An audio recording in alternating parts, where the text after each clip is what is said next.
उद्धव ठाकरे यांनी एका मुलाखतीत केलेलं वर्णन. म्हणजे हा विष्णूचा अवतार आहे जो देश वाचवण्यासाठी यांनी जन्म घेतलेला आहे. आणि जे आपल्याला धुरळ म्हणताय तो मी सुद्धा धुरळ आहे, तो मी सुद्धा धुरळ आहे. हम भी सारे कॉकरोची है, हम भी सारे कॉकरोची है. अर्थात ही मुलाखत विश्वप्रवक्त्यांनी घेतलेली होती, त्यामुळे ती अत्यंत महत्वाची आहे, कारण त्या अशा प्रत्येक मुलाखतीमध्ये काही ना काहीतरी नवीन ऐकायला मिळतं. नमस्कार, डॉक्टर उदय निरगुडकर शो मध्ये आपल्या सगळ्यांचं स्वागत. मी डॉक्टर उदय निरगुडकर.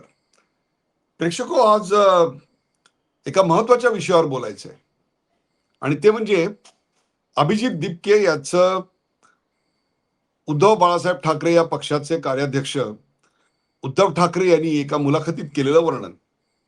अर्थात ही मुलाखत विश्वप्रवक्त्यांनी घेतलेली होती, त्यामुळे ती अत्यंत महत्वाची आहे, कारण त्या अशा प्रत्येक मुलाखतीमध्ये काही ना काहीतरी नवीन ऐकायला मिळतं. जनप्रबोधन होतं.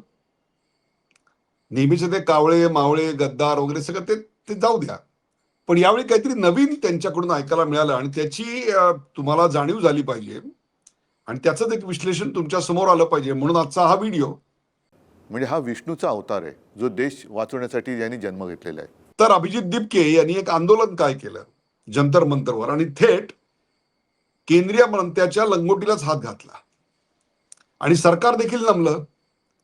आणि 27 वर्षात ज्यांच्या मुख्यमंत्री आणि प्रधानमंत्रीच्या काळात एकही राजीनामा, एमजे अकबरचा अपवाद वगळला तर एकही राजीनामा नव्हता आला, त्यांच्या राज्यात पहिला राजीनामा किंवा पहिली विकेट आली आणि मग त्यानंतर आता इथेनॉलवाले बाबा की बारी किंवा अशा सगळ्या गोष्टी आपल्याला ऐकू आल्या. आणि एकूणच यांच्या सगळ्या कार्याचा धसका सगळ्यांनी घेतलाय की नाही माहित नाही, परंतु त्यांच्या कार्यामुळे प्रभावित मात्र ठाकरे नक्की झाले. आणि उद्धव बाळासाहेब ठाकरे यांनी मग शिवाजी पार्कवर जन्मलेल्या तरुणाईला एक प्रकारे नियंत्रित केलं, ते चांगलंच झालं. पोलिसांच्या लाठीमारापासून वाचवलं राज ठाकरे आणि उद्धव ठाकरे यांनी, हे देखील चांगलंच झालं. पण जो मोर्चा निघणार होता तो मोर्चा निघायच्या आधीच राजीनामा आला, त्यामुळे त्या मोर्चाचं प्रयोजन तसं राहिलं नाही, त्यामुळे त्याचं नियोजन आता विजयी सभेत झालं. बरं, या जमलेल्या संपूर्ण झुरळ यांच्या समर्थनार्थ जमलेल्या गर्दीला कोणी एक नेता नव्हता, त्यामुळे आपसुकच एक असा मंच मिळाला की जिकडे आपलं समर्थन देता येईल. अर्थात हे समर्थन मागितलं गेलं होतं का स्वतःहून दिलं गेलं होतं याचा काही अंदाज नाहीये, पण उद्धव ठाकरे मात्र समर्थन देण्याकरता जंतर मंतरवर गेलेले आम्ही पाहिले होते. आणि त्याच वेळेला अभिजित दिपके याचं गारुड काय आहे याची जाणीव झाली होती. खर तर अकेला चलो रे असं आतापर्यंत ज्यांनी कटाक्षाने पाळलं, एक दोन वेळेला भारतीय जनता पक्षाला समर्थन केलं आणि त्यानंतर शिवसेना यांच्या बरोबर गठबंधन करून निवडणुका लढवल्या, पण ते देखील मनसेचा प्रवास हा खुदके दम पे होता. इंजिनातलं इंधन जे होतं ते स्वतःच्या ताकदीचं होतं, एवढं मात्र मान्य केलंच पाहिजे. पण यावेळेला इंजिनच डबा झालं आणि इंजिनाची जागा अभिजित दिपकेने घेतली. आणि इकडे तर तुम्हाला सांगतो, मशाल दुसऱ्याची तेल मात्र शिवसेनेचं, अशी अवस्था निर्माण झाली. हे असं बोलायचं किंवा वाटायचं कारण की जे आयुष्यात कधी फॉलोअर नव्हते, ज्यांनी स्वतंत्रपणे आपला बाणा कायम जपला होता, ते आता चक्क फॉलोअरच्या भूमिकेत गेलेले दिसले. बघा, उद्धव बाळासाहेब ठाकरे नेमकं अभिजित दिपके यांच्याबद्दल काय म्हणाले. पहले एक बात तो मैं स्पष्ट करना चाहता हूँ, सिर्फ कल मैंने समर्थन दिया ऐसी बात नहीं है. आणि नंतर ती आली ती विश्वविख्यात मुलाखत. त्या मुलाखतीमध्ये अभिजित दिपके याचं गारुड किती मोठं आहे हे तुमच्या लक्षात येईल, कारण उद्धव ठाकरे यांनी त्याचं वर्णन काय केलं असेल तर चक्क विष्णूने अवतार घेतलाय असं मी काल बघितलं. हा विष्णू आहे देश वाचवण्यासाठी, धर्म वाचवण्यासाठी. धर्म म्हणजे केवळ हिंदू मुसलमान असा नाही आहे, माणुसकीचा धर्म हा वाचवण्यासाठी जे रस्त्यावरती उतरलेले तरुण आहेत त्यांच्यासोबत त्यांचे आई वडील आणि आजी आजोबा सुद्धा आहेत. म्हणजे हा विष्णूचा अवतार आहे जो देश वाचवण्यासाठी यांनी जन्म घेतलेला आहे. तर अभिजित दिपके हे विष्णूचा अवतार आहेत. मला पहिल्यांदा असं वाटलं की हे AI जनरेटेड आहे की काय, म्हणून मी याच्यावर एक दिवस शांत राहिलो. पण नंतर लक्षात आलं की हे AI जनरेटेड नाही आहे, हे ओरिजिनल आहे. मग उद्धव ठाकरे असं का बरं म्हणाले असतील की ते विष्णूचा अवतार आहेत आणि या नेतृत्वाची पुढची दिशा आणि पावलं काय असतील हे ते ठरवतील आणि त्याला आमचं समर्थन असेल. मला आश्चर्यच वाटायला लागलं. बरं, पुन्हा विष्णूचा नेमका कोणता अवतार ते काही सांगितलं नाही. आता ठाकरे कुटुंबियांना मत्स्याहार खूप आवडतो, त्यामुळे त्यांच्या नजरेसमोर विष्णूचा मत्स्यावतार आहे की काय असं वाटायला लागलं. पण आहे की नाही हे काही कळायला मार्ग नाही. बरं, दुसरा अवतार अधिक योग्य म्हणावा, कारण पक्षाची जी आत्ताची गती आहे, प्रगती, ती कूर्म गतीनं चालू आहे. म्हणून कासव अवतार आवडतो की काय तेही काही कळेना. मग ज्या घाणीत राजकारणाच्या कलावंत असताना सुद्धा चिवडाचिवडी करावी लागतेय आणि खरोखरच उत्कृष्ट फोटोग्राफर आणि उत्कृष्ट व्यंगचित्रकार आणि कला समीक्षक असे दोघं भाऊ, पण त्यांना काम करावं लागतंय ते राजकारणाचं. म्हणजेच एक प्रकारे चिखलात फिरणाऱ्या तिसरा अवतार असलेल्या वराहाचं. आता वराह अवतार त्यांच्या नजरेसमोर होता का हे काही कळायला मार्ग नाही. एकूणच सगळा जो अवतार असतो आतापर्यंत, तो तो बाणा जो असा आहे, तो बाणा असा आहे की जे काही अयोग्य आहे त्याचं आम्ही पोट फाडून काढणार, कोथळा बाहेर काढणार. आता कोथळा बाहेर काढणं म्हणजे नरसिंह आला.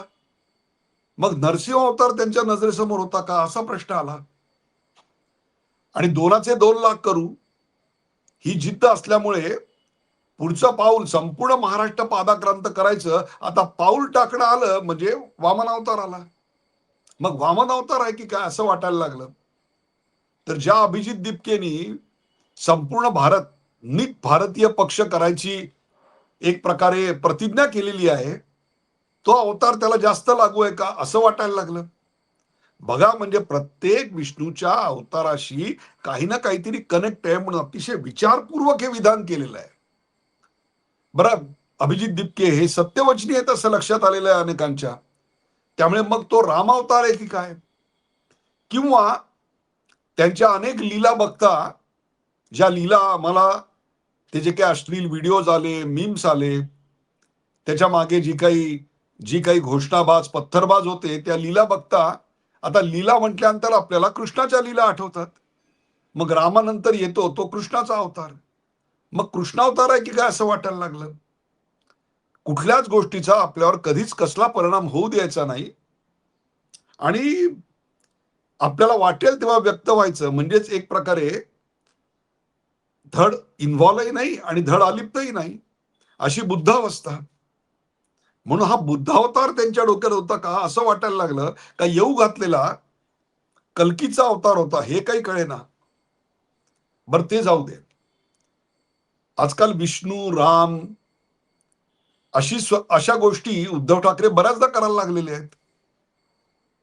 गमतीचा भाग सोडून द्या, परंतु राम मंदिरामध्ये दानपात्रामध्ये चोरी झाल्यानंतर संपूर्ण भारतीय समाज व्यथित झाला आणि उद्धव ठाकरे देखील व्यथित झाले. आणि मग त्यांच्या पक्षांनी, म्हणजे राम मंदिराच्या स्थापनेच्या वेळेला, मूर्तीच्या प्रतिष्ठापनेच्या वेळेला ते गेले नाहीत वगैरे हा सगळा मुद्दा सोडून द्या. ती राजकीय भूमिका होती, त्यामुळे त्यांना तिकडे जाता आलं नव्हतं. पण रामाचं प्रेम तर मनात होतच. म्हणून दानपात्रात चोरी झाल्यानंतर गावोगावी रामरक्षा पठणाचे यशस्वी प्रयोग करण्यात आले.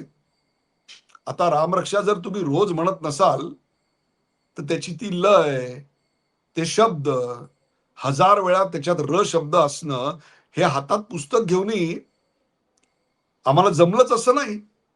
मग शेवटी वैतागून पुस्तक द्यावं लागलं. ते सगळं जाऊ द्या. आता राम हा विषय सुद्धा मागे पडला आणि आता नवीन साक्षात्कार झाला, तो म्हणजे अभिजित दिपके हा विष्णूचा अवतार आहे. आता हा जर विष्णूचा अवतार असेल तर गावोगावी शाखातून विष्णू सहस्त्रनामाचे प्रयोग होणार की काय अशी शंका यातल्या तज्ञांना यायला लागली. ओम शुक्लांबरधरं विष्णुं शशिवर्णं चतुर्भुजं प्रसन्नवदनं ध्यायेत सर्व विघ्नोपशांतयेत. आता विष्णू सहस्त्रनाम म्हणायचं म्हणजे किमान 30-35 मिनिटं लागतात. आता एवढं पाठ असणं तर कठीण, पण हातात घेऊन पुस्तक घेऊनही म्हणणं कठीण. त्यामुळे हे विष्णू सहस्रनामाचे प्रयोग कसे होणार अशी चिंता पण अनेकांना लागून राहिली. गमतीचा भाग सोडून द्या. काहीशी काय आपण ज्याला म्हणू, आपण ज्या विधानांना थट्टेनं सोडून द्यायचं असतं असंच हे विधान होतं. दुर्दैव आहे की ते उद्धव ठाकरेंकडनं आलं. इतकंच. तुर्तास इथेच थांबतो. हा एपिसोड आपल्याला कसा वाटला ते आम्हाला जरूर कळवा. शेअर करा, सबस्क्राईब करा, लाईक करा, पाहायला विसरू नका. The Uday Nirulkar show.